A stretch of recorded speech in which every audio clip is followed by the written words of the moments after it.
여러분 안녕하십니까, 진성호입니다. 4월 7일 서울시장 보궐선거에서 오세훈 서울시장 후보가 내건 기치는 부동산 전면 개편이었습니다. 자, 지금 서울에 불어닥친 이 말도 안 되는 이 부동산 억압, 문재인 정권에 대항해서 오세훈은 이 공시지가 현실화, 재개발 재건축 완화, 그리고 이 세제 문제 등을 집중적으로 거론했습니다. 그리고 박영선 후보조차도 오세훈의 이런 정책에 일부 동조하는 듯 했습니다. 그만큼 문재인 정부가 부동산 정책을 개판쳤기 때문입니다. 자, 이제 오세훈이 서울시장에 취임해서 서울시의회, 서울시구청장단과 계속해서 이 문제를 논의하고 있습니다. 오세훈이 취임한 뒤 놀라운 일이 벌어지고 있습니다. 지금 서울시구청장 25개 중에서 조은희 서초구청장만 빼면 24개가 모두 민주당 소속입니다. 강남구청장 역시 민주당입니다. 그런데 오세훈이 취임하고 나서 민주당 구청장들이 목소리를 내기 시작했습니다.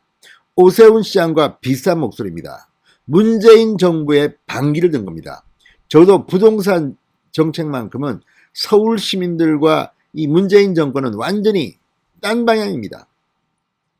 지금 문재인 정권 LH 사태뿐만 아니라 부동산 전반적으로 국민들로부터 외면받고 있습니다. 특히 서울시가 이 문제 때문에 뒤집혔다고 해도 과언이 아닙니다. 자, 오세훈이 깃발을 들고 뛰어갑니다. 민주당 구청장도 여기에 동조하기 시작했습니다. 자, 송영길 신임 대표가 선출된 뒤 민주당의 부동산 정책이 지금 변화의 조짐을 보이고 있습니다. 특히 그전에는 진선미 의원이 맡았던 민주당의 부동산 특위 송영길 대표가 오자마자 갈아치웠습니다. 진선미를 잘랐습니다. 그리고 그 자리에 세제 경제 전문가인 김진표 의원을 임명했습니다. 자, 김진표 의원이 부동산 특위를 열고 특히 이 서울시의 공시지가 문제 그리고 재건축 재개발 문제 등을 논의합니다. 지금 서울시구청장들은 내년 6월 선거입니다. 이제 1년 정도 남았습니다. 내년 지방선거를 앞두고 내년에 내 목숨이 간당간당합니다. 지금 민주당 정책 따랐다가는 잘릴 위기입니다. 자, 그래서 민주당 소속 서울의 구청장들이 국회로 달려갑니다. 김진표 특위위원장이 주재하는 부동산 대책을 논의하기 위해서입니다. 문재인 정권 비상 걸렸습니다. 이거 이제 완전히 우리는 바보가 되는구나.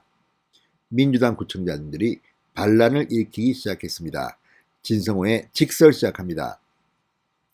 방송에 앞서 아직 진성호 방송의 구독자가 아니신 분들은 붉은색 구독 버튼 눌러주십시오. 더 좋은 방송으로 보답하겠습니다. 자, 6월 1일 과세 기준일입니다. 지금 민주당 소속 서울구청장들 비상이 걸렸습니다. 이 6월 1일 전에 뭔가 승부를 봐야 합니다. 그렇지 않으면 이 과세 때문에 거의 폭동이 일어날 분위기입니다. 자, 지금 민주당 소속 구청장들도 재건축 완화, 공시지가 현실화, 세제 완화 등 부동산 문제와 관련해서 적극적으로 이제 목소리를 낼 것으로 보입니다. 6월 1일이 얼마 남지 않았습니다. 뭔가 특단의 대책이 필요하다는데 일부 구청장들이 공감을 하고 있습니다. 자, 올해 공동주택 공시가격 급상승했습니다. 서울은 거의 20% 가까이 올랐습니다. 세금 부담이 폭발적으로 늘어납니다. 이제 강남, 서초, 송파구 문제만이 아닙니다. 서울 전역으로 이 세금 폭탄이 투하될 것으로 보이기 때문입니다. 자, 민주당 소속 서울 7개 구청장들이 내일 국회에서 열리는 민주당 부동산 특별위원회와 이 회의를 엽니다. 재건축 완화, 공시지가 현실화, 세제 완화 등을 집중적으로 논의할 것으로 보입니다. 회의에는 김진표 부동산 특위 위원장, 당 TF 위원을 비롯해서 강남구, 강동구, 노원구, 송파구, 양천구, 영등포구, 은평구, 서울 7개 구청장이 참석합니다. 특히 강남, 송파, 양천, 상대적으로 서울에서 집값, 아파트값이 높은 지역들입니다. 여기에 영등포, 노원, 아파트 비중이 높습니다. 강동도 비슷합니다. 은평구 역시 최근에는 아파트들이 막 짓고 있습니다. 이 7개 구청장이 참석하는 겁니다. 자, 김진표 위원장, 문재인 정권과는 이 부동산 정책의 생각이 완전 다릅니다. 이미 송영길, 김진표는 문재인 정권의 이 부동산 또는 대출 정책 등을 바꾸겠다고 공언한 바 있습니다. 자, 구청장들은 지역 현안에 관해서 아마 집중적으로 논의할 겁니다. 특히 재건축 세제 등과 관련해서는 민원을 지금 이미 정리한 것으로 전해졌습니다. 자, 서울시 구청장들이 요구하면 민주당 부동산 특위 따라갈 수밖에 없습니다. 서울은 내년 대통령 선거의 가장 중요한 지역입니다. 지금 서울 시민들이 부글부글 끓고 있습니다. 문재인 정말 부동산 저 따위로 하느냐. 진짜 불만이 분노가 폭발하고 있습니다. 이런 가운데 구청장들은 구민들의 말을 들을 수밖에 없습니다. 그렇지 않으면 내년에 이제 잘립니다. 그래서 지금 이미 성동구청장, 강남구청장 등등 오세훈 시장이 취임한 뒤 오세훈과 유사한 문재인 대통령의 이 부동산 정책과 반하는 이런 이야기를 하고 있습니다. 공개적으로.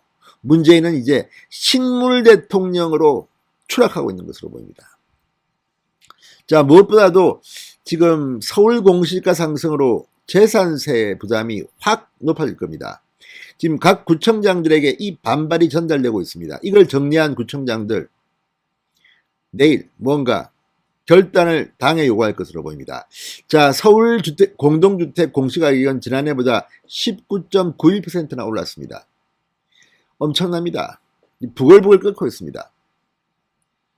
자, 특히 특위를 찾는 자치구들은 재건축 대상 아파트 단지도 많습니다. 노원구는 30년이 경과한 재건축 안전진단 대상 아파트가 서울 자치구 중 가장 많습니다. 모두 39개소 5만 9천여 가구, 어마어마합니다. 오승록 노원구청장 재건축 안전진단 기준이 강화되면서 주민의 주거 행복권이 침해당하고 있다. 당의 기조와는 완전히 다른 이야기를 지금 하고 있습니다. 박성수 송파구청장, 정순균 강남구청장 36층 룰을 폐지하라. 정비사업을 통한 주택 공급을 강조하고 있습니다. 이 두 사람은 이미 오세훈 취임 후 민주당의 반기를 들었습니다. 김수영 양천구청장 역시 올해 서울자치구 중 최초로 목동 재건축팀을 신설하는 등 재건축을 행정적으로 지원하겠다고 공개적으로 밝히고 있습니다. 자, 지금 난리가 났습니다. 이미 오세훈 서울시장 재산세 경감 방안을 구청장들한테 제안한 바 있습니다. 자, 이제 오세훈이 깃발을 들고 뛰어가고 있습니다. 그리고 서울의 구청장들이 따라가는 행보입니다. 당은 다른데 이렇게 된 것은 역시 서울 시민들의 표심입니다. 자, 문재인 대통령 내일 민주당 부동산 투기가 끝나면 개망신을 당할 것으로 봅니다. 진성호의 직설이었습니다. 여러분 감사합니다.